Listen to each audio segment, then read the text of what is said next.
What's up, guys? Paulie here for Paulie TV. We got Lomachenko Kambosos tonight. The return of both men. We'll see what for the IBF title, IBF lightweight title, in a lightweight division that has been slowly morphing into itself after Devin Haney vacated the titles and moved up to the 140-pound division. We know Shakur Stevenson is a WBC champion. We know Gervonta Davis has been elevated to full WBA champion after he was the regular champion until Haney vacated, and now we have the IBF lightweight title is going to be disputed between Lomachenko and Kambosos. The thing is, they're talking about the winner. Well, Arum's actually talking about Lomachenko fighting Stevenson after. I guess he expects Lomachenko to win, as do most. But the winner taking on Shakur Stevenson in a unification could be the last chance to unify for the Lomachenko. I know it's his ultimate goal. For me, it's a steep hill to climb after. Probably his best chance was in the Haney fight, a fight that I thought he won and should have come out with the undisputed title. But nonetheless, the winner will probably get Shakur Stevenson in a unifier, and that will probably start the quest of Shakur Stevenson to unify all the titles and become undisputed champion. Unless, of course, there would be an upset between the winner of tonight's fight. The winner of tonight's fight, I mean, I can't pick anything else except Lomachenko. Kambosos has barely won any rounds since beating Teofimo Lopez a few years back. I mean, it's actually, the more you watch Kambosos, the more shocked you are that he beat Teofimo Lopez. Listen, there was a reason he was a 13-1 underdog before this fight, before the Teofimo Lopez fight, going into the Lopez fight. He was pretty good, always a tough, gritty guy, gave you an honest effort, but really didn't have anything that really stood out to you as far as being able to beat a guy in a world-class level. And he pulled it out. You know, he did a great job against Teofimo Lopez. Looking back in hindsight, it's probably more to do with Lopez than it was to do with anything Kambosos did. I mean, Kambosos probably brought the best he could bring on that night, but Kambosos still, even on his best night, is a tough, gritty guy. Not very tricky to deal with. Just gives you a real honest, good effort. And I'll be honest, it's tough to see that getting through. I mean, this is a guy that couldn't win rounds against Maxie Hughes. Looking at his performances, I was looking at some stats since his performances. He's lost, since the Teofimo Lopez win, he's lost way more rounds than he's won. I mean, I know he got the decision against Hughes, but realistically, this guy has lost way more rounds than he's won since the night he beat Lopez. I mean, the night he beat Lopez was a close fight. He came into the Lopez fight, I think, off an upset over Mickey Bay, who himself was an aged out former world champion who didn't have a long career himself. Mickey Bay didn't have a long reign. I think maybe he was out former lightweight IBF lightweight champion, but hadn't had a really long reign, so he hadn't exactly been a stellar champion himself. And he was aged out by the time Kambosos fought him, and Kambosos beat him by split decision. Listen, you got to give the guy credit. He got there, and then when he got there, he handled business against Lopez.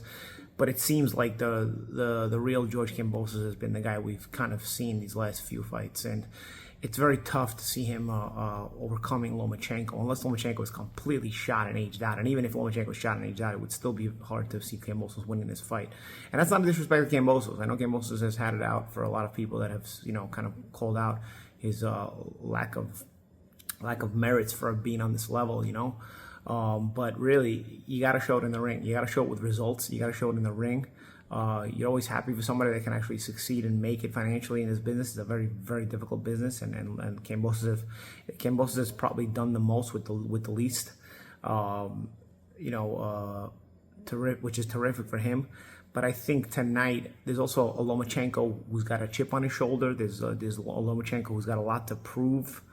And I think to himself and to everybody else, you know, and really just a chip on Lomachenko's shoulder because he wants to, you know, give himself that last opportunity to become the undisputed champion. I don't know what was up with that 3-minute stare down. Honestly, these are two guys, you know, that usually makes sense when there's been a tough promotion, a lot of trash talking. It hasn't been that kind of promotion, so the 3-minute stare down made absolutely no sense. It was weird. Actually, it was kind of creepy, to tell you the truth. You know, yeah, I would expect a 3-minute stare down when there's been a lot of trash talking back and forth, but you can't not promote the fight in that way, where there's trash talking and all kinds of stuff, and then stare each other down for 3 minutes for no reason. No, that was a little bit on the ridiculous side. But nonetheless, I would be shocked if this is anything but a one-sided win for Lomachenko. I could even see a late stoppage for Lomachenko. If we get any glimpses of the old Lomachenko, obviously, he's always been undersized for the lightweight division. but he's always had been an energetic guy. I remember he was dropping Luke Campbell in his defense when he beat him, and he was, he unified a lot of the titles in the lightweight division.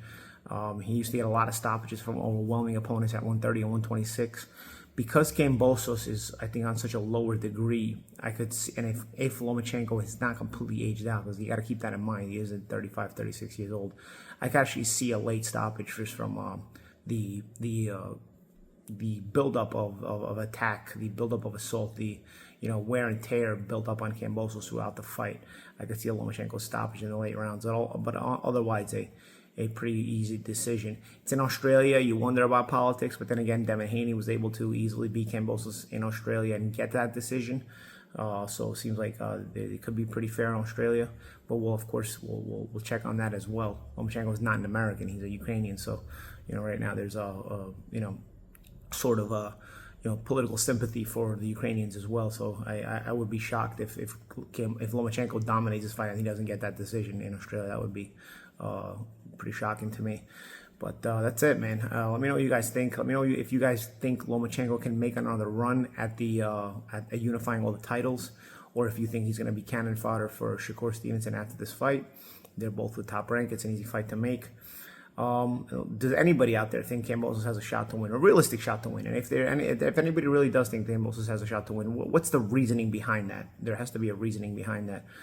Is there something in his technique, a determined Kambosos? Could a determined Kambosos overcome the skill deficiency that is there when matched up against Lomachenko?